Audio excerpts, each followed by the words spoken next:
12:06 a.m. A member of the kapisanan ng mga broadcaster ng Pilipinas. Ang susunod na programa ay rated PG. Patnubay at gabay ng magulang ay kailangan sa mga batang manonood. Join us as we uncover the stories behind every game-changing moment with Bill Velasco. Get ready to dive into the heart of sports because it's time for your favorite sports step into the spotlight.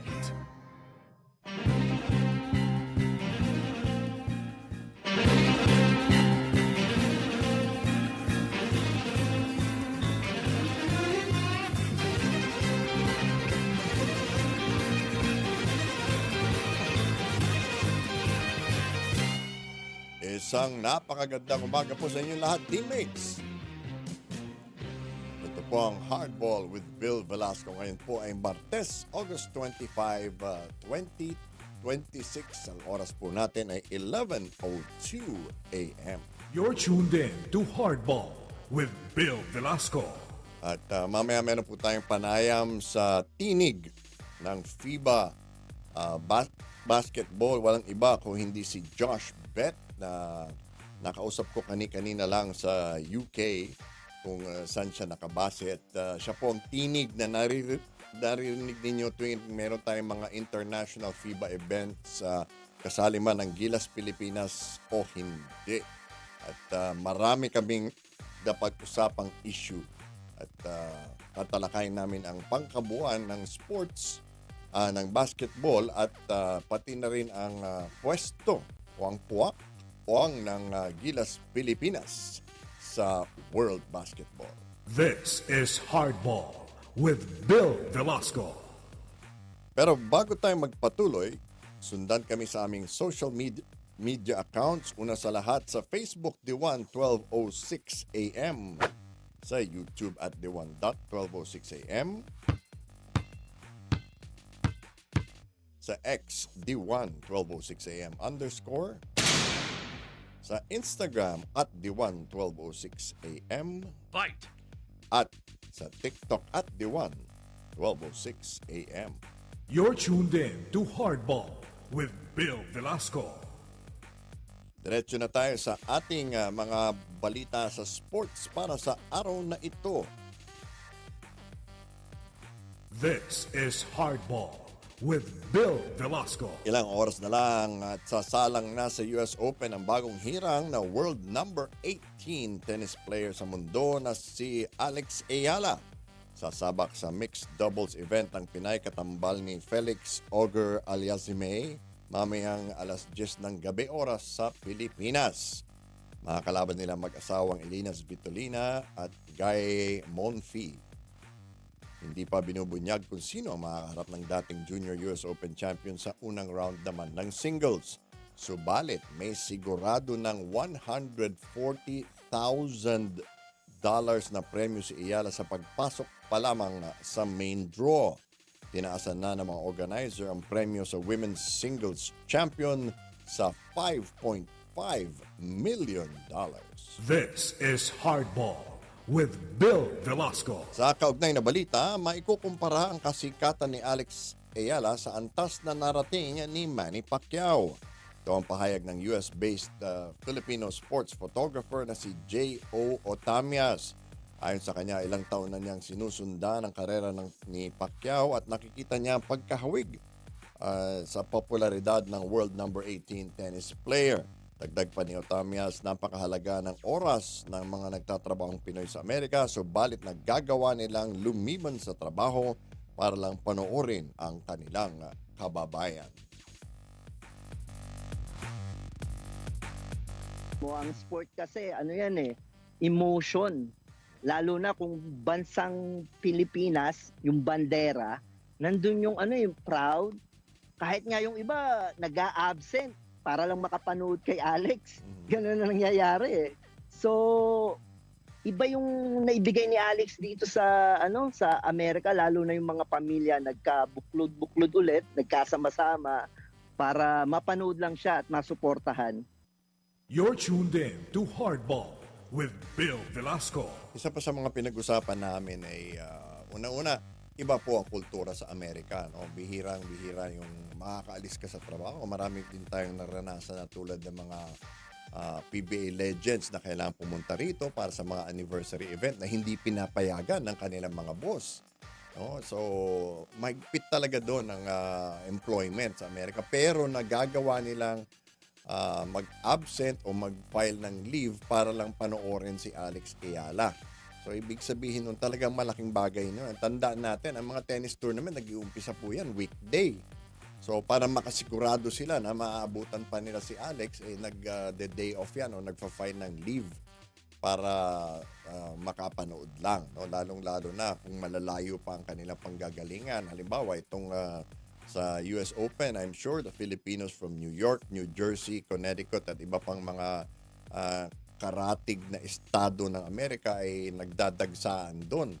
Ang ating mga kasamahang media members na nandun ay nagbabalita na umaga pa lang dinudumog na yung mga playing court, no? At mamaya sa Louis Armstrong Stadium maglalaro si Alex Ayala sa kanyang unang pagsalang sa mixed doubles. So abangan po natin yan. I'm sure a lot of Filipinos will want to see her in action. At isipin nyo, round of 16 lang po yan, yung mixed doubles na yan. So manalo lang siya ng isa, pasok na siya sa quarterfinals agad. You're tuned in to Hardball with Bill Velasco. Tinanghal bilang Sports Tourism Personality of the Year si Gymnastics Association of the Philippines President Cynthia Carrion. Sa ikapitong Sports Tourism Awards, kinilala si Carrion dahil sa paglago ng gymnastics sa Pilipinas at sa pagtatanghal ng ilang international gymnastics events sa bansa. Dahil dito, dumami mga dayuhang bumisita sa bansa para saksihan ang mga event na ito. Samantala, puspusan na ang paghahanda ng Philippine Gymnastics Team para sa papalapit na Asian Games sa Japan. Hardball with Bill Velasco. For me, this is a very good sign na siyempre ang sports, hindi po yan ginagawa sa isang vacuum. No? May mga mahalagang partiyan na hindi madalas pag-usapan. Unang-una yung mga sponsors, yung mga venues, at lalong-lalo na yung mga audience. Diba? Naging issue nga yan sa tennis sa Amerika at sa ibang bansa dahil hindi sila sanay na maingay, no, ang mga Pilipino. Pero marami rin pong bansa naman na maiingay din ng mga fans. No? So, itong gymnastics po, it's another sport that gives hope to Filipinos that they will be able to excel. Alam po ninyo kasi sa ating bansa, dahil marami sa atin ng mahirap, ang pinakamadaling mga sport na pasukan nila ay yung mga sport na yung katawan mo lang ang gagamitin. Hindi mo kailangan ng kahit anong equipment. No? Kaya marami naglalaro ng street basketball kasi basketball lang ang kailangan mo. Ito, gymnastics, yung katawan mo lang halos, no, ang gagamitin mo. Boxing, ganun din. Kaya sa akin, mainam itong nangyayari ngayon na parang balansyado na, no, ang hilig ng mga Pinoy sa iba-ibang sport. At gymnastics is just the latest at pabor na pabor ito dahil sa maliliit na mga Pilipino. At bata pa lang, 4 years old pa lang, pwede na kayong pumasok sa gymnastics. So, ma-occupy yung panahon mo habang lumalaki ka, habang nag-aaral ka, and you become competitive. You learn all of the values that come with playing sports. Discipline, teamwork, consistency, lahat po yan. At nakita naman natin ang naging bunga yan para sa numero 1 nating men's gymnast na si Carlos Yulo. 2 Olympic gold medal. Hindi po biro yan. So, suportahan natin ang sport, suportahan natin ang mga atleta. At kahit hindi kayo familiar sa sport na yan, kung meron tayong mga international events, suportahan natin yan dahil yan ang nakakatulong makaakit ng mga turista dito sa ating bansa, domestic man o dayuhan. You're tuned in to Hardball with Bill Velasco. Maglalaro ng All-Filipino ang Gilas Pilipinas sa darating na FIBA World Cup Asian Qualifiers na magsisimula na sa Biyernes. Sa ito sa mga pinag-usapan namin ni Josh Bet na mapapakinggan nyo mamaya. Kinumpirma ni head coach Tim Cohn na hindi makakarating si naturalized player Justin Brownlee sa mga paparating na laro kontra sa Iran at Jordan. Sabi niya milagro daw kung makakarating si Brownlee. Samantala, hindi pa tapos ang pagproseso sa naturalization ni Benny Boatwright, habang si Ange Kwame naman ay naglalaro na sa France at nakatali sa kontrata niya ron. Sinabi naman ni Cohn na sapat ang lakas ng koponan para sa 2 larong gagawin dito sa bansa. This is Hardball with Bill Velasco.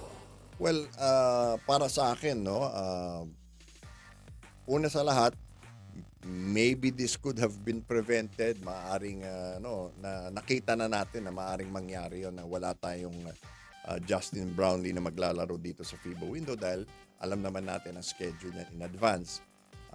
Problema lang is kay Ange Kwame halimbawa na parang walang nangyayari sa career niya dito. Kumuha siya ng kontrata at trabaho para sa paglalaro sa France. Panig naman ni Benny Boatwright ay hindi naman nila inaasahan na magtatagal yung naturalization papers niya dahil tapos na yan, dumaan na sa Kongreso at Senado yan. Kaya kumbaga parang pirma na lang ang hinihintay. So on the other hand, sa kabilang dako, maaring napakagandang pagkakataon ito para mapatunayan ng mga homegrown na Pilipino na kaya nilang talunin itong mga higante ng Iran at Jordan. And nung nakausap natin si Gilas assistant coach Sean Chambers nung nakarang linggo, sinabi naman niya na kumpiyansa naman si Team Cohn na kaya nila dahil nandiyan si Kai Soto, magsasabay sila ni AJ Edu, and this is a relatively big and quick lineup, no? Marami tayong magagaling na guards diyan, yung Juan Gomez de Leaño, RJ Barrientos, Dwight Ramos. So sa tingin ko magugulat ang Iran at Jordan sa version na ito ng Gilas Pilipinas. You're tuned in to Hardball with Bill Velasco. Ito, siguro baka last time na natin pag-usapan to. Hindi daw makakapaglaro si Enes Kanter at Royce White sa WNBA. Ayon sa ulat ng Associated Press, hindi daw papayagan ng liga na makapasok sa draft ang mga biological male. Wala pang formal na pahayag ang WNBA tungkol dito. Nauna rito ay pinaalis si Kanter sa isang WNBA game nang makasagutan niya ang manlalarong si Natasha Cloud ng Chicago Sky. Sinabi ng WNBA na ang kanilang collective bargaining agreement ay limitado lamang sa mga isinilang na babae. You're tuned in to Hardball with Bill Velasco. Ito nga nakakatawa rito dahil nanood ng laro ng Indiana Fever at Chicago Sky itong si Enes Kanter. Napakalaking tao po nito. Is 6'11", no? Almost 300 pounds. At nag-cheer siya para sa Indiana at nung naka-shoot ng 3-point shot si Sophie Cunningham ay tumayo siya at nag-cheer, nagsisigaw siya ron at maya-mayang konti lumapit itong si Natasha Cloud sa kanya at may sinabi sa kanyang hindi maganda, na parang hindi mo makukuha yan, parang gano'n ang pinahiwatig niya, at syempre sumagot naman si Kanter pero maya-maya may mga dumating na security at pumagit na ang ibang player at pinaalis si Kanter kahit hindi naman siya ang nagsimula ng away. Okay, siguro bilang pangwakas natin sa issue nito ng WNBA, mayroon po talagang masasabi nating protected circle ng mga player na kahit ano gawin nila pinagtatanggol sila at sinasangga ng liga ang kahit anong kritisismo sa kanila at hindi kasama doon si Sophie Cunningham at Caitlin Clark. Kaya nakikita niyo naman pinakawawa na yung dalawa, sinasaktan na ibang player pero wala pa rin hatol, wala pa rin parusa. At kung minsan sarili nilang coach na si Stephanie White, pinagtatanggol pa ang nananakit sa sarili niyang player. Ay, po. This is Hardball with Bill Velasco. Sa ating pong pagbabalik ang aking exclusive interview kay FIBA basketball commentator Josh Bett. Huwag po kayong aalis, magpapatuloy ang programang Hardball with Bill Velasco. Sa bawat ani may dahon. balat at mga hiblang nauuwi lang sa basura. Pero inutusan ni Pangulong Ferdinand Marcos Jr. ang Department of Science and Technology na gamitin ang siyensya para gawing kabuhayan ang basurang agrikultural. Nagsaliksik ang DOST para maging sinulid ang mga hibla at maging telang maipagmamalaki ng mga Pilipino. Ang utos sa pamamagitan ng paggamit ng mga dati-rati ay tinuturing na agricultural waste, palaguin ang industriya ng tela, yung telang Pinoy. Last week, dumayo ang Pangulo sa Vintar, Ilocos Norte. Nasaksihan niya ang DOST training ng mga magsasaka sa pag-extract ng mga hibla. Rice farmer sa vegetable farmer po ako, pero nung nagkaroon kami ng benepisyo galing sa DOST po ay nagiging bamboo fiber extractor. Pati bamboo. Ininspeksyon din niya ang DOST Yarn Production Center kung saan ginagawang sinulit ang mga hibla. May dagdag kita ang mga magsasaka at mga habi, pati mga may kapansanan, nakakahabi. Dati-rati sa bahay lang siya. Ngayon, kumikita na siya at nakakapagbigay siya ng pera sa kanyang magulang. Nung natutunan ko po yung paggawa, Sino nagturo sa nag-training po kami sa DOST. sa DOST rin? Hindi lamang tela ang nakita ng Pangulo, kundi mga buhay na nabago at industriya ng telang muling naibangon. Dati, kahit yung raw material, ini-import natin hindi naman dapat kayang-kaya naman natin gawin. Kaya maganda na naitayo na natin itong mga processing center na ganito para dito na natin kinukuha lahat. Ito yung mga traditional namin na design. We're very happy na mabubuhay ulit ang industriyang ito. Sa buong bansa, tuloy-tuloy ang trabaho. Isa-isang inaayos sa mga bagay na magpapagaan sa buhay ng mga Pilipino. Mula basura, naging produkto. Mula siyensya, naging kabuhayan.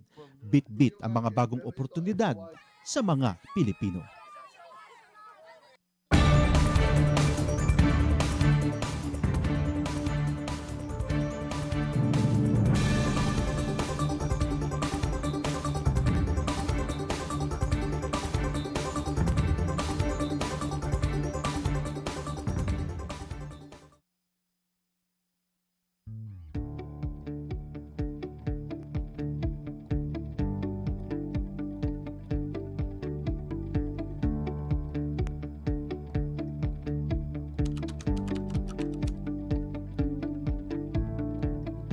The hardest part of my job, I'd say, as a native English speaker who was born and raised in the US, learning and trying to say Filipino words aloud is always a challenge, but it's a fun one and I can't complain. I have a lot of good people like my co-anchor to help me. I guess scheduling, because it's very hard to keep a schedule as a journalist because we're thrust in different situations at different times and you just have to be ready for everything. You have to work around your work schedule, so there are no real holidays. And I think that's a commitment that you have to make because at the end of the day, it's public service before anything else. Handa ka na ba sa isang buong araw na impormasyon at inspirasyon? Dito sa D11206 AM, tuloy-tuloy ang aksyon. May balitang dapat mong malaman, serbisyong dapat mong maranasan, at musikang siguradong magpapasaya sa'yo. News. Metro Manila. Tignan na ahead of time. Check. Public affairs. Yung inflow tapos outflow. Check. Talk shows. For hobby, ganoon. Challenging. Check. Weekend classics at party mixes. Check na check. Isang istasyon. Kumpletong programa. D11206 AM.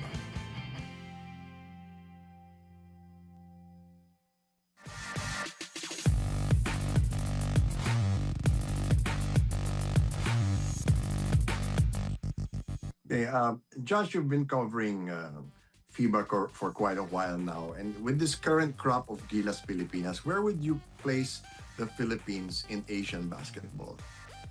Well, it's always going to be at the top. I think it's what's different now. Let's go back to when Smart Gilas first came back. You know, I think it was 2007, Tokushima, to the Asian Championship. I think that was the first time they played Iran, actually, because they're playing Iran in this window. And it's been 7 games since then. They've only won once. I would always put them in high regard. The difference now is the competition level. The field is so big. You know, for so many years we saw China dominate the FIBA Asia right from the 70s till they had a little scare from Korea in 1997. Iran then came along. But, you know, Gilas, you're talking a top 4 team easily. To say, look, going into the FIBA Asia Cup qualifiers, or during that time in 2025, I was convinced, you know, with the healthy Kai Soto, that was a finalist team at the very least. Kai got injured and we saw how that ended up. But, you know, with Kai Soto back, that's a huge plus. I definitely say when we talk all of Asia, East and West, they're definitely up there. All right. What about the impact of, let's say, a Justin Brownlee who won't be playing in this particular qualifier? Yeah, I read that news the other day, and I thought that was it's quite a blow. I mean, we obviously know how important Brownlee is to the lineup. You know, more so than the points he produced, you know, the spiritual leadership that he offers his team, his maturity. You know, you can see how much of an effect he has, or the game that the other players around him have. So that will definitely be a big loss. Right. Internationally, you know, like a lot of comments about the Gilas Pilipinas team is, you know, they're all playing in the PBM or the Japan B League, and mostly the team just comes together 2 to 3 weeks before a tournament. Is there still a policy or a trend internationally of having full-time or long-term national teams? I mean, it depends the depth. Look, there's players within this squad that we've seen go back to the Asia Cup qualifiers, let alone this current World Cup qualifiers, that, you know, could be in this team. Renzo Bando, SJ Belengel. So I think it's very remnant of all international teams, whether you're talking about Europe, the Americas, Africa. Every country has deep depth, and that's the beauty of having these international windows, is that federations, you know, can work with their coaches and say, look, this is the group of players we have, this is where we want to be. You set targets and you have a long-term policy by having so many windows. So I don't think it's any dissimilar to any other national federation. Yeah, you mentioned Renzo Bando. There's a lot of hullabaloo about him not being part of Gilas for a couple of years. But in your mind, how good a player is he? Well, I don't want to undermine Coach Tim Kelly. Yeah, he selected the players, of course, that he's felt that's right for his philosophy, the triangle offense. But going back to your question, of course, yeah, I think Renz, like SJ Belengel, could definitely be worthy of in this squad. Renz really caught my attention 2023 at the East Asia Super League Champions Week in Okinawa, Japan. Because what I had seen from glimpses of watching him was that you have a player with a lot of potential. You know, we all are renowned for knowing knowing how renowned he is for his athleticism. But what I was very impressed with is how he played an off-guard role. And I was commentating alongside Dean Canito Henson. I kept making comparisons to Richard Hamilton, the fact that, you know, he's developing this mid-range, he's running off screens, he's losing defenders, and he's finding enough time, space, and separation with his defender to get that mid-range off. I hope to see him in the future with the national team, but, you know, like I said, the talent pool is very deep, so there's going to be a lot of players to select upon. How do you see this next FIBA window going? Who are your favorites? Well, Kai's back, so the expectations are high. It's a must, well, both of them, they're must-win games. And you think about the next 3 windows are going to be must-win. You know, you're up against Jordan, who's had a hell of a run, as well as Iran. I mean, they breeze through the first 3 rounds. So I would expect Gilas to come out ready. I'd expect Kai to know how to handle the pressure. We've seen him do that in the B League. We've also seen him perform very, very big for Gilas, whether that's in qualifiers continentally or we saw in the Olympic qualifiers. So I don't want to predict who wins, because on any given day, you don't know how any team's going to match up. But I would expect Gilas to really come out and go for the victories. Okay, if you're looking at the global scope of things, you know, in the Philippines, it's been a big deal the last 5-6 years when, you know, 30 Ravenna first went to Japan, and all of a sudden there's this big exodus. But this is actually pretty normal overseas, isn't it? Yeah, I mean, you go to any country, you look at some of the top basketball countries in the world. You know, we can talk about the USA, but a lot of those guys play in the NBA. In the windows, of course, you will occasionally get NBA players. But, you know, you don't often find too often that players of national teams always play in their domestic league. Serbia is the perfect case. Find me 5 of those Serbian players that go to a Eurobasket or World Cup. They'd end up playing for the 2 big teams in Belgrade, both being Crvena Zvezda and Partizan. So to see so many Filipino players go abroad to KBL, the B League, or NCAA, wherever they may be going, that's not, for someone looking from Europe, that's not abnormal. Okay. There's been some question as to the direction that Kai Soto seems to be heading. He seems to really want to make it into the NBA. What would it take for him to get in?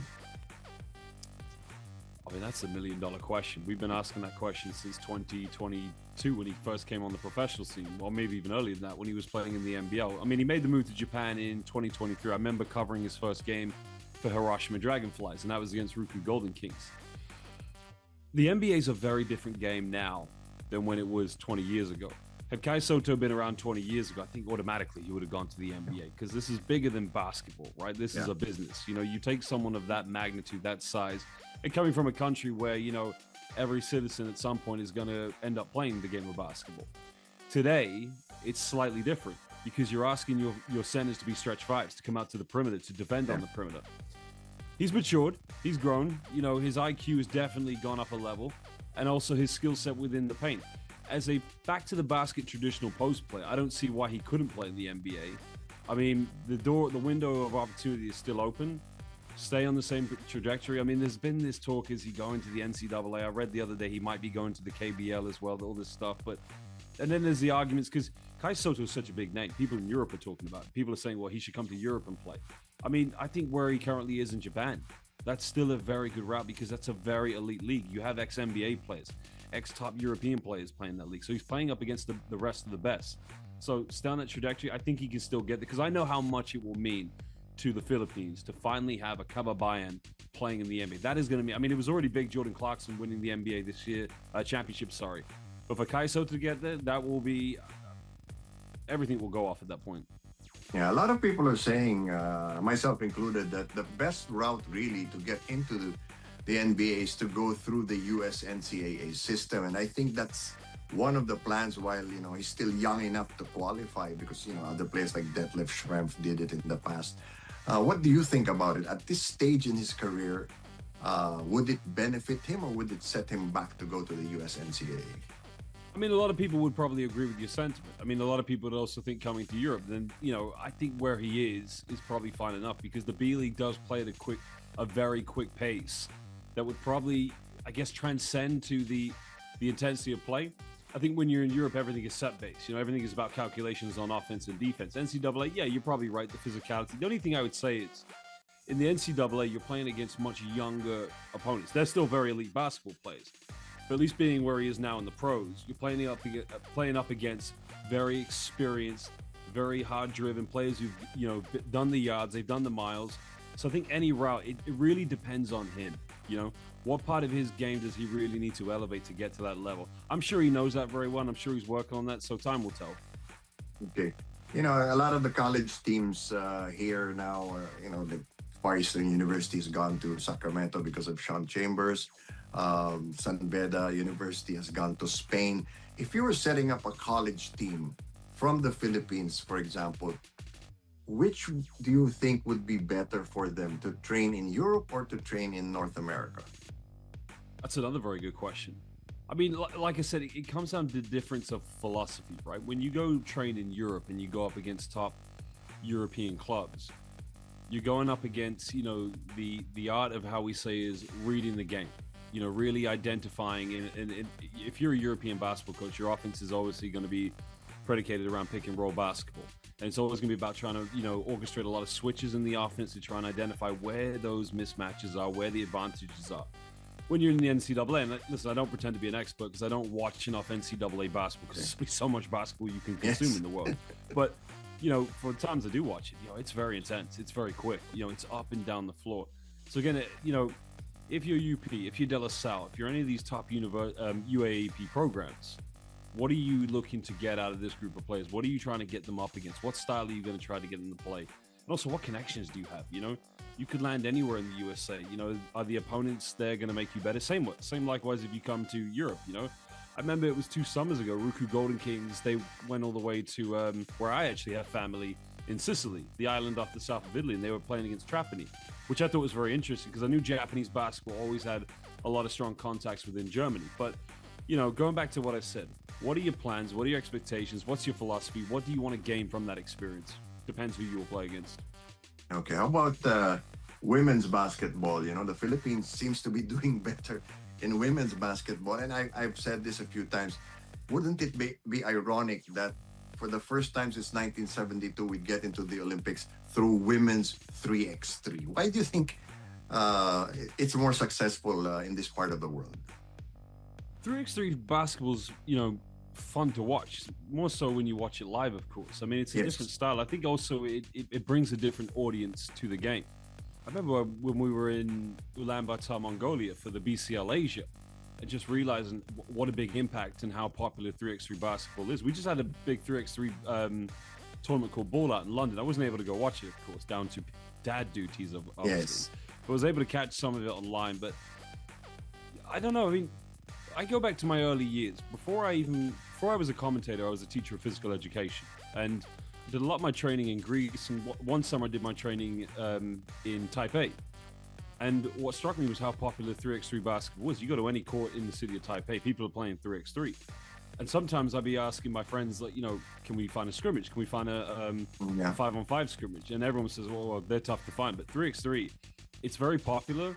I'm not sure why it became so popular within East Asia, but you know what? They love it out there. And even sometimes, I go play it myself. It's quite relaxed to play. Don't say I play it very well, of course. But, going back to your thing about the women's basketball, I just covered the Philippines in the FIBA Women's Pre-Olympic qualifying tournament. And two-time UAP Most Valuable Player in 2023 and 2024, Casey De La Rosa.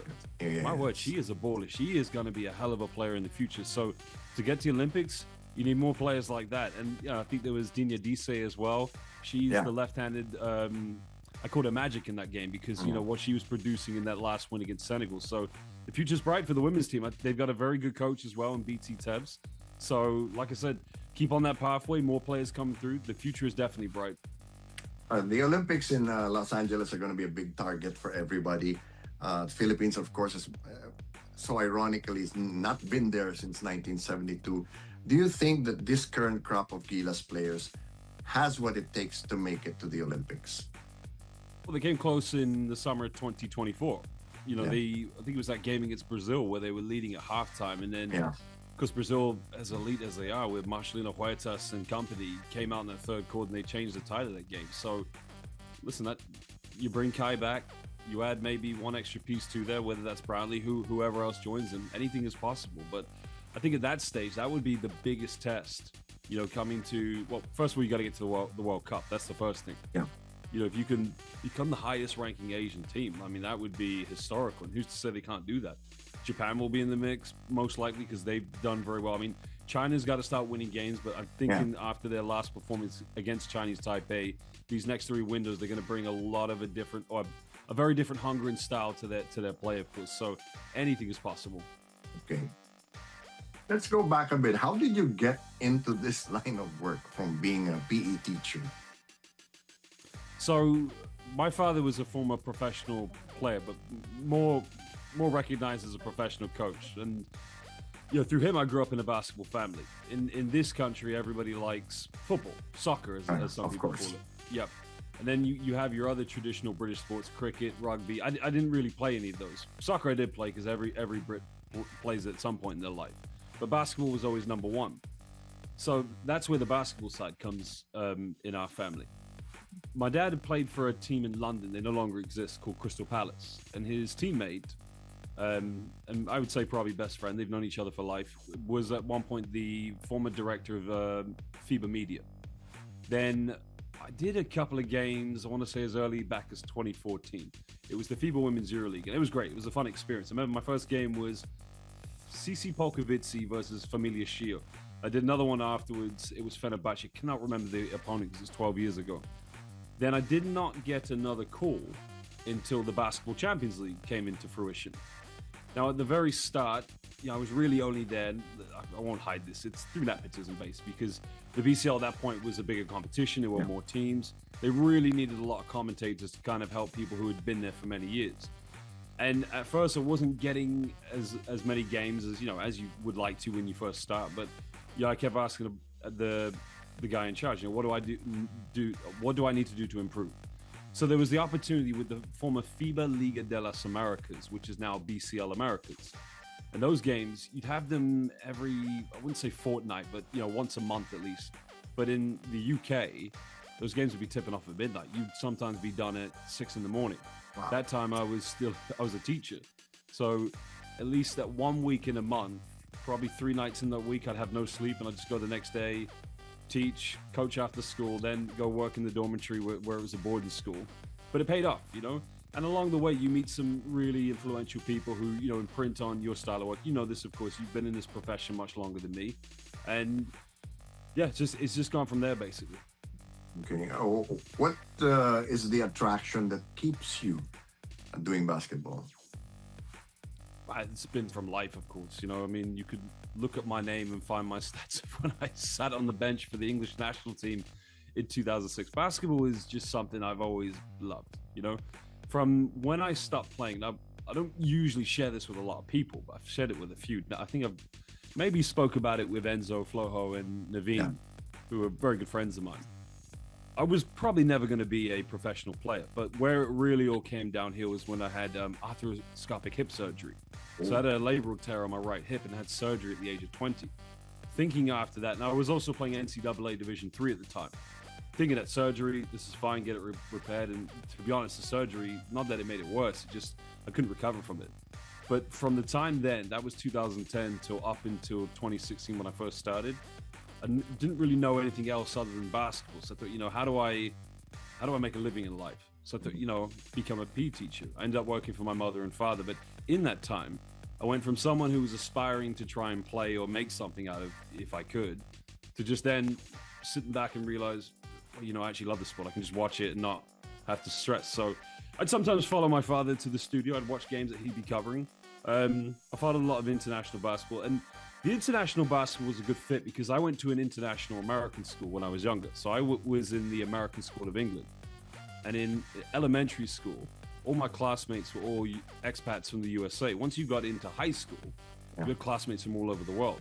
And sometimes I'd be in the classroom and the only person who spoke English. So that would sometimes be very lonely, but also very useful because, you know, you have classmates from Greece, you have classmates from China, from Japan. You listen to them speaking their mother tongue and you pick things up. And I realized, why don't I just try to apply some of that into my commentary? Because a lot of the games I'm covering, people from those countries might be watching. And that's kind of where I kicked off from there. Okay, I mean, how much work goes into preparing for these games? Because, for example, we do the Southeast Asian games. I have to learn all the names of the players. Thailand, Indonesia, Vietnam, you know, Thailand, they use practically the whole alphabet, you know, but how much work goes into it? Yeah, a lot of work goes into it. I think, you know, you said it yourself. Whenever you start a new competition that you haven't done, or you get a new national team with a new wave of players, you have to learn those names, and that's hard as it is. Everyone has different ways. I mean, the good thing with whenever we do FIBA games, we always have audio files. So I don't know how you say it. It's the press manager, I believe, they'll send an audio file. So that's really, really helpful, of course. You'll listen to it, you'll write it down, I guess, and then but I always say that you can do as much prep in the world as you like, you know, and I try to do as much prep as I can to make me ready, because storytelling is really big in any game or competition you commentate in. But I always find that the best way you learn is just watch. And the brilliant thing about, you know, covering FIBA games is there's so many resources online. All you have to do is go to FIBA's YouTube, and if I'll be covering I think 8 games in this upcoming World Cup qualifying window. I've spent probably the last few evenings watching last qualifiers or some historical games, because these are things you can just pick up. So that's how I do it. I try to watch as much as possible, try to take as much notes, but it's also what's going to be interesting about this player to talk about at certain points in the game. Is it going to be interesting to talk about, well, they were an 80% free throw shooter last season playing for Unicaja? I mean, that sounds great, but maybe at the free throw line, was there a part last season or a couple of seasons ago where free throws really counted that made a difference? I mean, those would be something I'd look into, and that would probably take a bit of deep analysis, but I mean, I love the research part of it. That's the fun part, I guess. Okay, but you know, looking around the world, whenever you cover an international game, what are the protocols? What are the parameters? What are the instructions to you about what not to do and what you should emphasize? That's a great question. I think the biggest thing is building the game. I mean, that's always been, you know, the objective for FIBA basketball. Grow the game wherever you can go. And I think one thing I've loved in this job, especially with, you know, either covering Eurobaskets or World Cups, but more so with BCL Asia, is just seeing that basketball exists in places you never would have imagined if you're not accustomed to international basketball. And on top of that, we do work in the international world of hoops, and that's why I said for me, I like to talk basketball. That's the most thing, because you can go to anywhere in the world and you could probably find something controversial to talk about. For me, that's just it's a waste of energy. It's a waste of oxygen. Let's talk about the hoops. And probably the biggest hidden gem that I discovered in the last 2 years was Mongolian basketball. Knew nothing about it whatsoever. They had qualified for the Asia Cup qualifiers back in 2023. Most of us, a group of commentators, some of us were able to cover the games. I didn't cover any of the games. I was so intrigued because, I knew a little bit about Mongolia's culture and its country. I had no idea how popular basketball was. Then in BCL Asia 2025, went there for the first time. Beautiful country, Ulaanbaatar, just absolutely amazing, immaculate city. And you see that there is a passion for the game of basketball. You fall in love with it right away. So my thing is, as long as what we're doing, we're telling the story that promotes this game, that gets more people intrigued, I would say you can't go wrong at that point. It is interesting because I was watching one live stream last season for one. I don't want to say which league it is because it will probably give away. I don't want to reveal who the commentator is, but I was listening to one stream in English of an international basketball league, and a commentator had made a reference that was just beyond inappropriate. And I thought to myself, what on earth is going on there? Then I realized there was an interview with this commentator shortly afterwards, and thinking, probably they're going to feel, quite embarrassed or silly about what they've done, but it was the complete opposite. I just felt like, wow, there's just one thing you don't do. I mean, you have to be professional. You have to be also very empathetic as well, because, the key thing is what we forget is either fans or viewers, that these players, whether it's the men's or the women's, they're still people. They're still battling on the court. But every moment, you are as a commentator, you're giving the world or whoever's watching a view of their game, and that might, go a long way for them. So I think it's always good to promote. You want to be objective where you can, but objective in a professional way. Okay. You mentioned the fandom. Well, aside from the Philippines, who are some of the wildest basketball fans you've encountered? Oh man, there's so many. I mean, have you ever been to Europe? Yes. I was just in Spain in June. Okay, so if you ever go back to Spain, you go to a Spanish ACB game. Okay. There's Rio Briogan. They're a good fan base. You've also got Juventud. They're great. That's just Spain. Sometimes I travel a lot, and not so much now because now we have a family, but before my daughter was born, I would go to Turkey. I'd go watch Karşıyaka play. I'd go to Belgrade. I'd watch the derby there. I'd go to Athens, watch the derby there. Go also to Thessaloniki up north.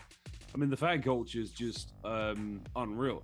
I see clips from the West Asia Super League, and you see the fan bases in, Lebanon. I've seen Lebanese fans when we covered the BCL Asia final in 2024 and 2025. I mean, they bring a different level. I mean, you'd be very surprised whenever you go to, some of these just, amazing places, just how much passion, and that passion then it's kind of exemplified when you go to these arenas. So it's hard to say. I think every country brings a different culture, a different value, and a different flavor to how they support the basketball. And I think you're like a kid in the candy store. You don't know which one to pick because you love them all at the end of the day, Yeah. Okay, having seen so much basketball and you've been doing this for a while, you think you'll ever get a day job? I'll probably have to go back to one suit. It's listen, I love what I do. I will try to continue it as much as I can, and having a family now, I mean, I could probably go back to back into teaching and do commentary on the side. I mean, who knows? I mean, my wife is Vietnamese. We may one day move out there. My parents live in New York City. We may. I couldn't tell you. The future holds. I tend to be a person that always tries to be planning and preparing, but at the same time, just thinking of what you have now. I love what I do, but at the same time, I just have a very beautiful family. All right. Well said. But maybe as a last question, for a while, the NBA was all three-point shooting with Curry and the new management of the Warriors in 2012. Are there any trends that you see developing in international basketball? Trends and yeah, I mean, In style of play, the way coaches are developing things. that's a good question. I mean, nothing extraordinary, I'd say, because my main line of work is always with BCL Europe, right? And I love it because it's very traditional European basketball, and for that sake, it hasn't changed. For that sake, in Asia, I would say probably there are, specifically in the B League, what I'm seeing is, and I've been covering the B League since 2020. I think they've adopted more of the systematic style of defense and offense that you would see in European basketball, but nothing that I would say that's really caught the eye. What I would say is, and this kind of goes away from your question, but there's such passion for the game of basketball that I feel that, especially in Southeast Asia, you go to places like Malaysia, even Vietnam. Like I sometimes go watch VBA games. I just feel like they're one player away from really becoming a massive basketball market. In the Philippines, you guys are an established basketball country. You're always going to be, I'd say, one of the very best, definitely the best in Southeast Asia, but, judging by results in SEA games. But, you look at those countries, any trends, make a superstar in Vietnam, Thailand, or Malaysia that's going to be out and going. Like what's his name? DMX, Derek Michael, Xavier, who's going to the B League next year. You're going to see those markets really explode. That's more of I'd say that's more of a fan approach. In terms of different style of plays, nothing out of the ordinary. All right. Well, thanks so much for your time, Josh. I know it's kind of late there, and I'll let you get some sleep, and I hope to see you soon. Thank you very much, Bill. Hope to see you soon as well. Right.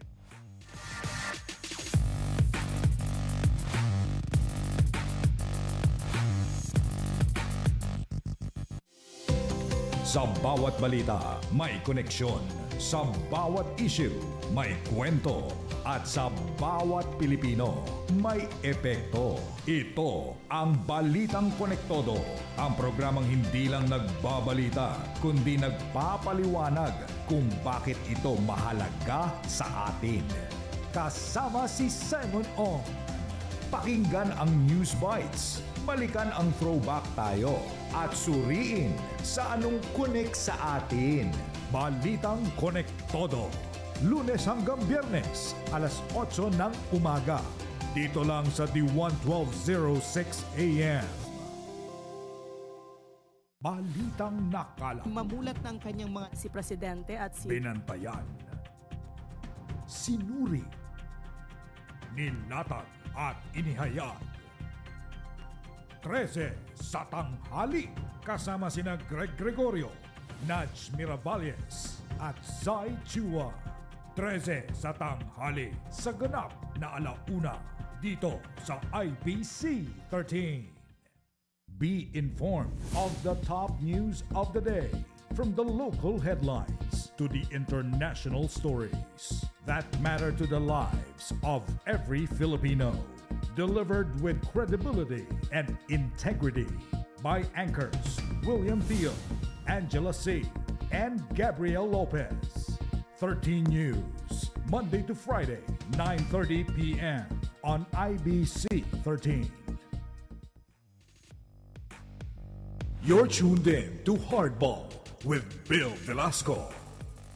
At bago tayo magwakas, may mga magagandang balita na para sa lahat ng ating mga atleta at sa grassroots development program ng ating bansa. Ang PAGCOR ay gagandahan pa ang kanilang remittances Philippine Sports Commission. Ibig sabihin, mas gagaan ang buhay ng ating mga atleta sa kanilang allowances, facilities, training at kung anong iba-iba pa.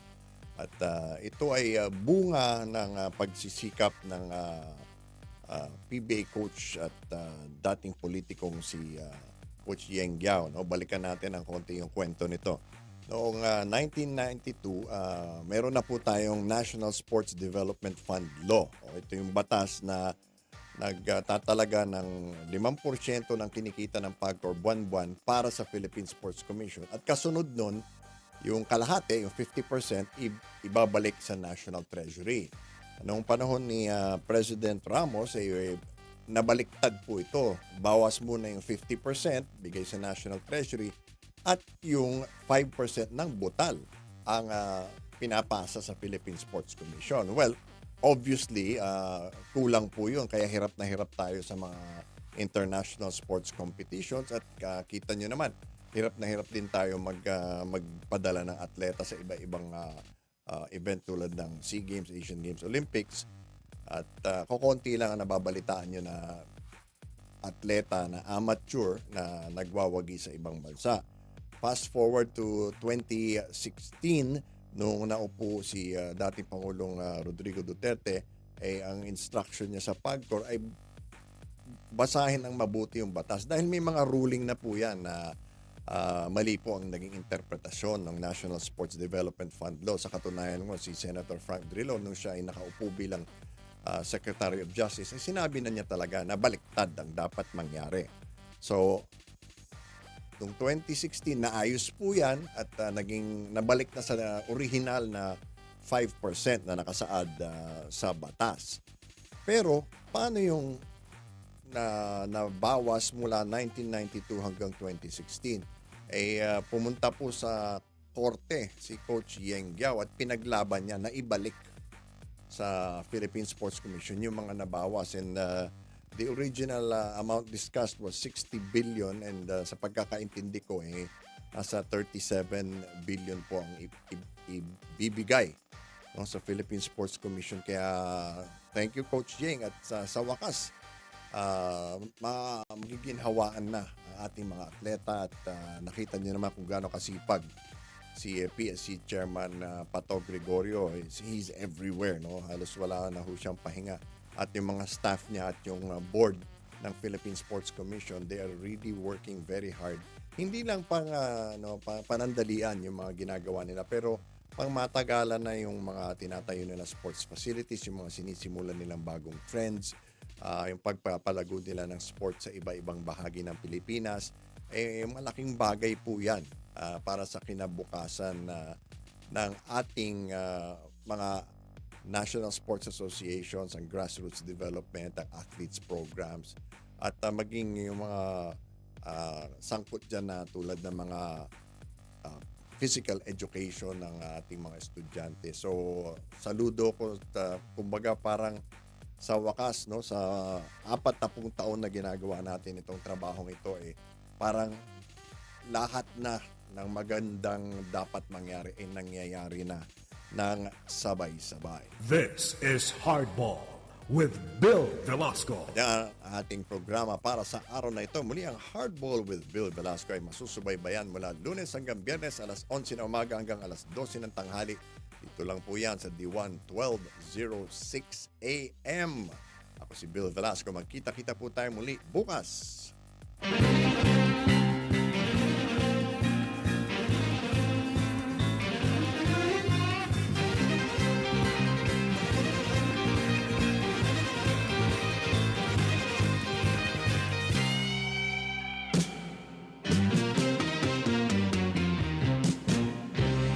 This is Hardball with Bill Velasco.